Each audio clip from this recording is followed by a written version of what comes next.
violence or no other kind of violence. Get away! I could be at work, at school, in my car, I can still get shot by the police, but I can get shot anywhere. So it is what it is.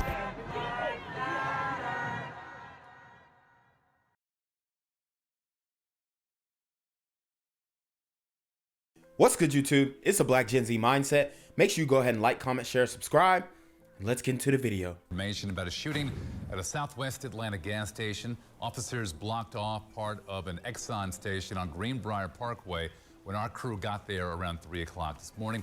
Police were focusing on a red car with shattered windows, and we'll update you on air. Dang. 3 women shot at the gas station. I'm telling you guys, these super gremlins are on demon time, especially at these gas stations. We did the story on the 62-year-old man who shot the guy at the Valero.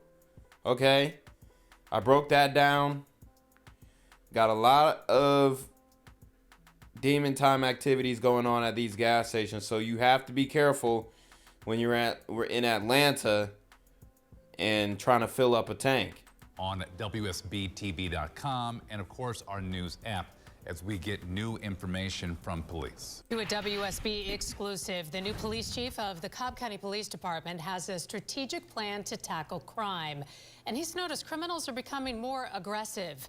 Channel 2's Cobb County Bureau Chief Michelle Newell live in Marietta with what the new chief is doing to crack down. Michelle. Well, he also told me gun owners are becoming careless when it comes to securing their guns. Now, he wasn't able to give us his new plan as new police chief just yet, but he did tell me the community and the police department should go hand in hand when it comes to tackling crime. So he's saying he needs the community's help. I hope that is not the plan that he intends to implement. As you guys know, if you are from the Metro Atlanta area, Cobb County is where the Braves Stadium is in SunTrust Park, over there in Smyrna, I believe. So, you know,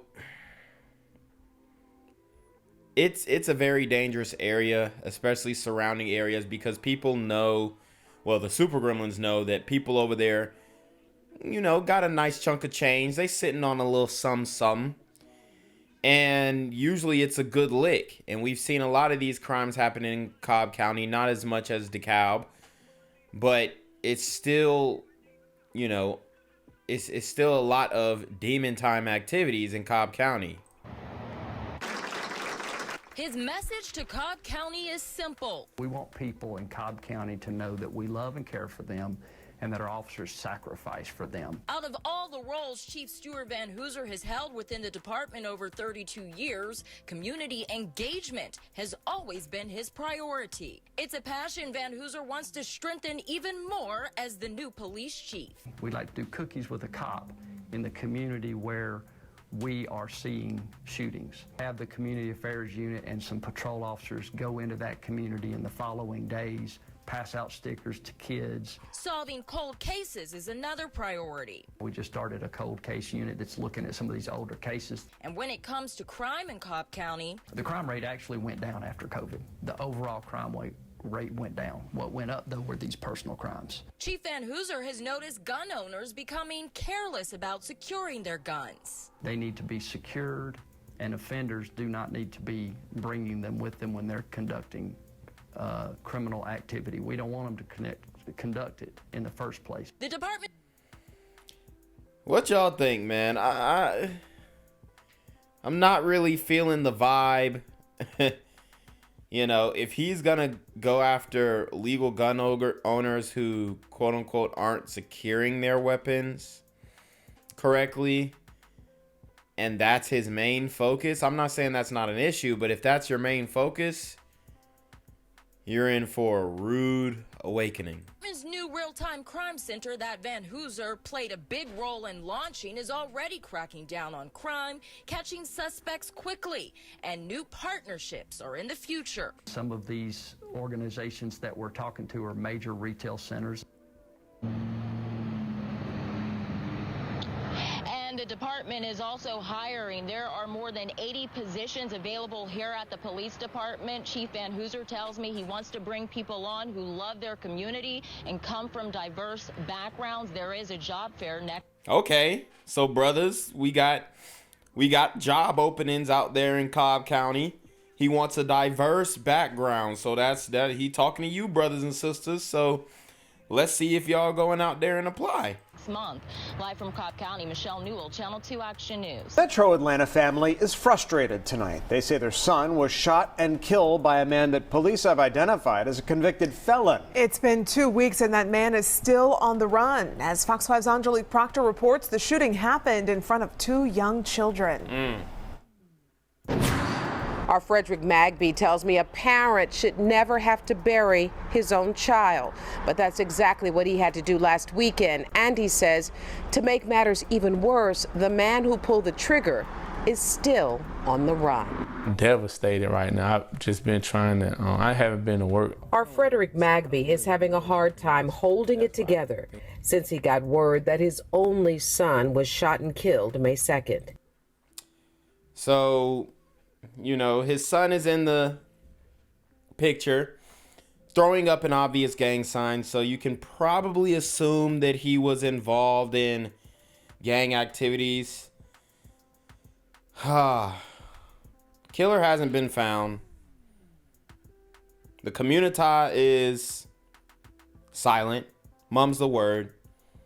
Street code is in full effect. And I don't see this thing getting solved unless the super gremlins who did this are going to use the same weapons that they used in this brother's killing here. And this is why I tell you guys, man, y'all have to leave them gangs alone. Stop doing the fidgeting. The only signs you need to be putting up in a picture is the peace sign. It happened here at Park Place Apartments on Godby Road. Little Fred, as he is affectionately called, had taken his cousin over to her friend's apartment. Little Fred's father believes he had no idea the danger he would encounter. And I do think maybe little Fred dealt with the girl or something. Since it was her friend, he was going over to my niece's house. But I don't think they was in like a serious relationship. The friend had 2 children by suspect Dontavius Carr. Police said when Carr arrived at the apartment, he started shooting. Yeah, so I mean, this guy looks rough. His name is Dontavius. And it looks like it's just baby mama drama. Suspect right there. They can't find him, I guess. He's laying low. He in the streets. Community's holding him down. They ain't telling. They ain't snitching. So, looks like they got a suspect. But he's in the wind. In front of his own 2 young children. I just think she had a crazy kid father or something that may have felt that. Not kid father, baby father, okay? Don't give him the benefit of the nod. That's a baby daddy. Crazy baby daddy. Okay? And I'm sure that the baby mama is crazy to have slept with a dude like that. As though they had some serious going on when he saw him or something like that. Little Fred was rushed to Grady Hospital but didn't make it. College Park police have been searching for murder suspect Carr, who is a convicted. And obvious signs of demon time activity. He's got face tattoos, but it looks like they fading away. So they might be like prison tattoos. Not very good ink, especially if you're going to put it on your face. And he has all types of, he got a septum piercing, eyebrow piercing. It's just all bad. Convicted felon since the shooting. It's real frustrating. I thought maybe, we immediately like pretty much same next day had picture and Instagram and all that stuff. They sent it to me, I forwarded over to him. Like, that's frustrating to me. Like, it's 2 weeks. It's 2 weeks. College Park police say they want closure for this family. They are asking anyone who has seen the suspect, Dontavius Carr, to give them a call. In College Park, Angelique Proctor, Fox 5 News. Developing now, a family is just frustrated. Police have identified a suspect in their son's shooting death, but 2 weeks later, there's still no arrest. Channel 2's Tom Jones is live on this one in College Park. And Tom, the family says it's going to give them some peace to, of course, have their loved one's killer in custody. Yeah, George, the family says it will give them some relief. Police here say they are working very hard to find Dontavius Carr. They even created a Be on the Lookout flyer to help find him. Or Frederick Magby Jr.'s cousin spoke to him right after the gunman shot him.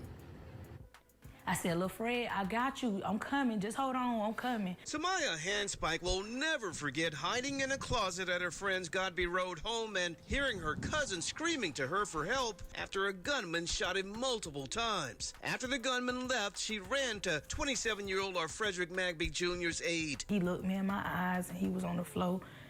And he was like, "Samaya, Samaya." And I was like, "I got you, I got you." Police say Dontavius Carr is the gunman who shot and killed Magby May 2nd. Samaya says Carr is the father of her friend's 2 kids and barged into her friend's apartment that night. She says Magby and her friend were in the friend's bedroom when Carr suddenly appeared. I heard 3 loud shots.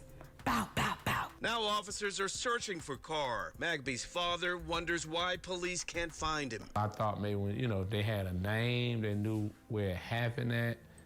I mean, bruh, they got his address. They got his information. They put a bolo out on him. Now it's the community's turn. The police are doing all they can. They got other stuff to deal with. They got other murders to deal with. They're backed up. This is your no snitch policy going into effect. Okay? And the OGs implemented this policy. So, you know, I'm not saying that he was in the streets and he was doing all this, but you kind of got to understand that, hey, this is how the community rolls. And if you are expecting justice to come from somebody speaking up in the community, don't hold your breath. It shouldn't take that long to capture somebody. Officers say they are doing all they can to locate him. Magby's father believes this was a fit of jealous rage. He says the gunman's actions have changed his life forever. They don't understand how it affects so many people. Samaya really misses her cousin and wants Carr off the streets. I want him to get life. I want justice. Whoa. The sister says she wants him to get life.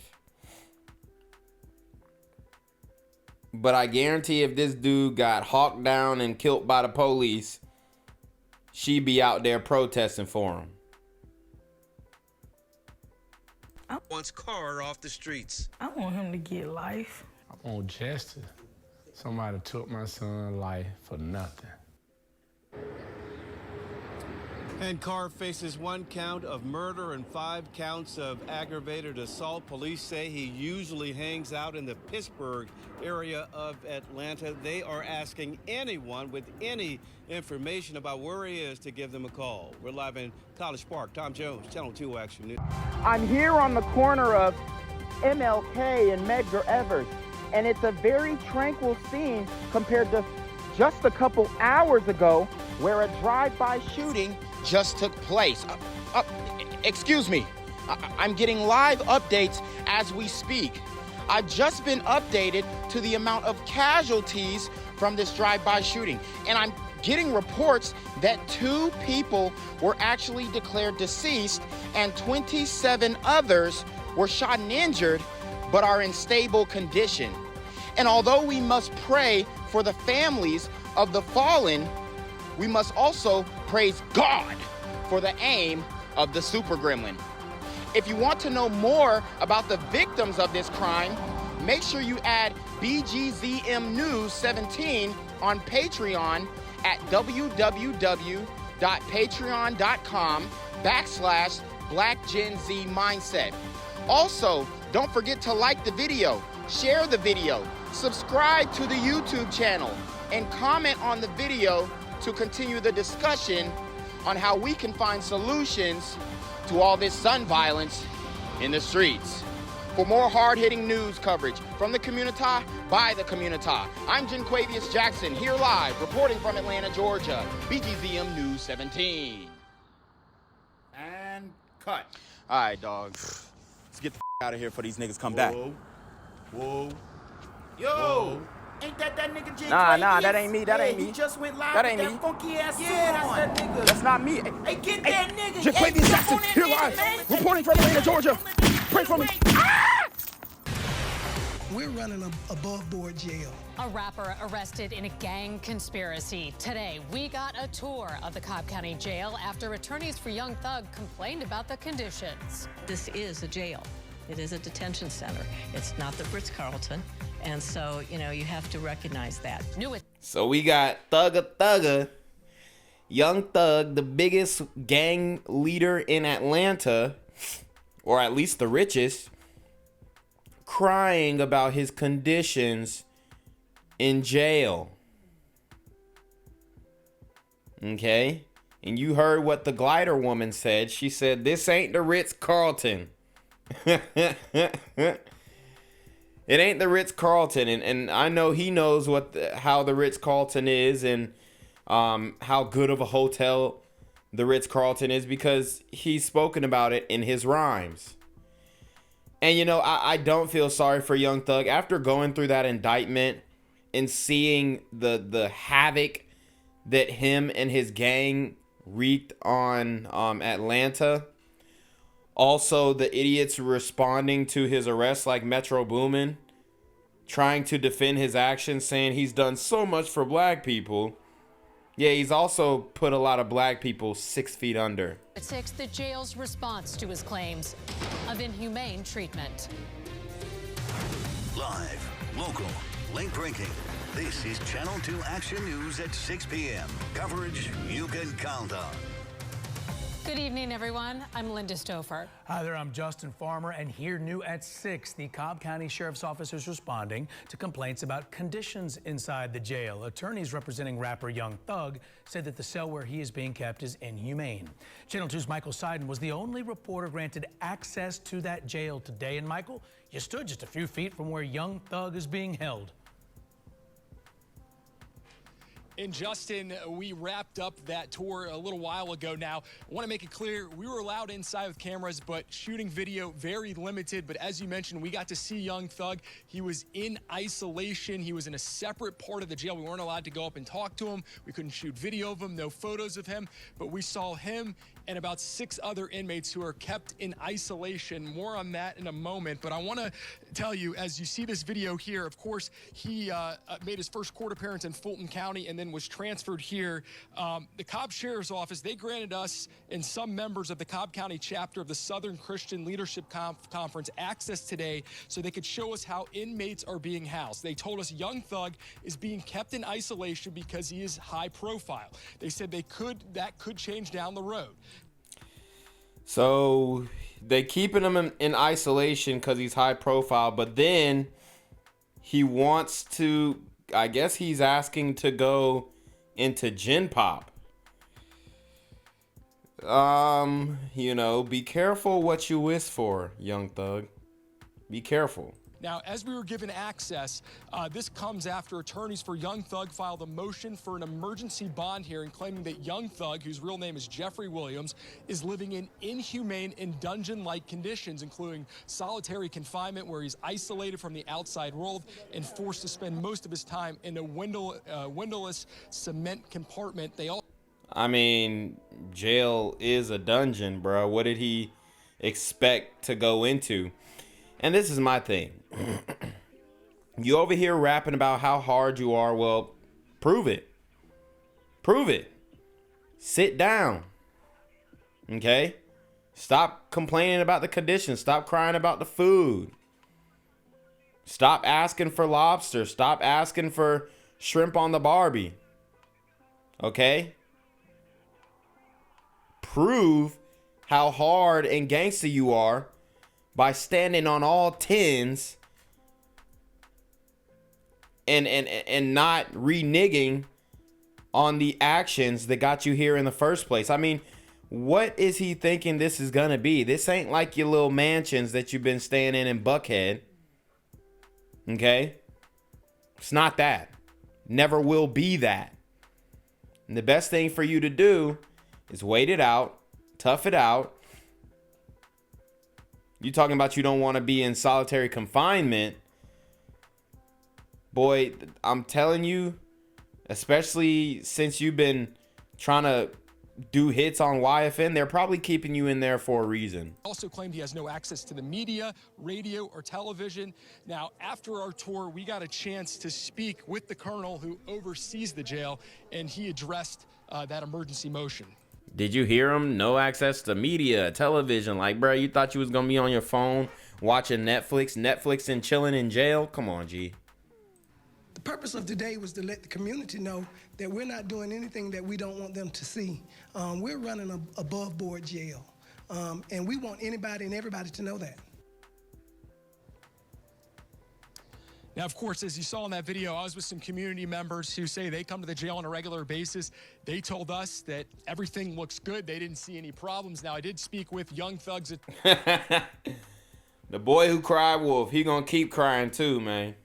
attorney, Brian Steele. He said that his client will be in court next Monday for that emergency hearing, but he said, yeah, there's a piece of glass. It's a glass window, but he's he's not able to see anything. So again, we walked around, we saw the conditions that he's living in that he's being housed in right now. But again, they're fighting to get him out of jail. They want to get him out on bond. But again, the sheriff's office said they are happy to have us come in there, and they want to show that there is no wrongdoing as he continues to wait for his day in court. We're live in Cobb County. I'm Michael Seiden, Channel 2 Action News. Thank you, Michael. Now, the state's 88-page indictment claims that the YSL gang is one of the most violent in Metro Atlanta. It includes 11 robberies, 2 murders, 10 attempted murders. That document also says one member attempted to kill 2 Atlanta Police Department officers in February. In March, 4 others are accused of murdering a rival gang member near I-20 in Atlanta. Here, a look at the 2 men prosecutors say are key to their case. They say Jeffrey Williams, who calls himself Young Thug, co-founded that street gang, along with Sergio Kitchens, who goes by the rap name Gunna. Authorities say the 2 are guilty of crimes and promoted gang activities in songs and in social media. Gang violence and other kind of violence.